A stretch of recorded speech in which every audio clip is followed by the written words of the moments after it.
Hello and welcome to our weekly roundup and our look ahead to what's going on in the markets over the next few days. Now, last week saw record highs again on Wall Street, the S&P 500 notching a fresh record, as did the Nasdaq.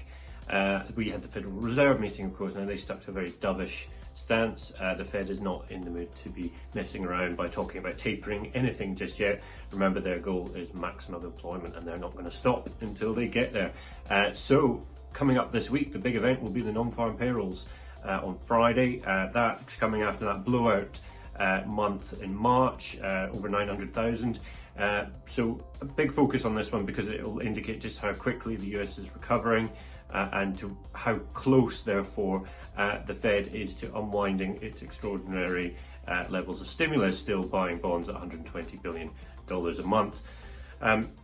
That release will be key. Remember, there's still 8 million jobs fewer than there were before the pandemic, so there's still some way to go before the Fed would seek to taper.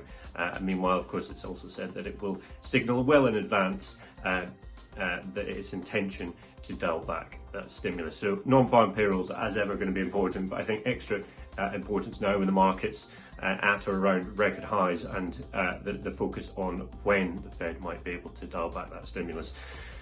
Sticking with the central banks, Bank of England on Thursday, expect maybe a hawkish surprise, but then again the market is tilted towards expecting a hawkish surprise, so it could actually be a little bit more dovish than is expected. You almost get too much second guessing going on in the market, and I think we could see the MPC vote to signal a plan to taper its emergency mode of asset purchases. That will be one to look out for. The May meeting could be too soon. They may prefer to wait until they get further data from the economic reopening, the status of the economy post May 17th. Of course, that's the date which pretty much everything should be open again, and then June 21st, when we hope that there will be no more restrictions on our movements and so on. So the bank may prefer to wait a couple more months before signalling its plans to taper, but it may choose this week's meeting to do it. So keep your eyes on the sterling crosses. Also, that day is the local elections here in the UK, and importantly, voting for the Holyrood Parliament in Scotland, and that is seen as a potential mini referendum, if you like, on independence, as do the pro-independence parties like the SNP, the Greens, and the new ALBA party, formed by ex-SNP leader Alex Salmond. Do they form a majority of MSPs, and therefore that could be seen as a mandate for another referendum?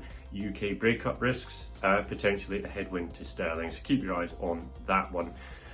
We also have the Reserve Bank of Australia coming up, no change expected there. There's also a raft of earnings coming out. It's another busy week for earnings season. And then finally, do remember, on Monday, UK markets will be closed for the May holiday. So that's it from me for now. I wish you a good trading week ahead.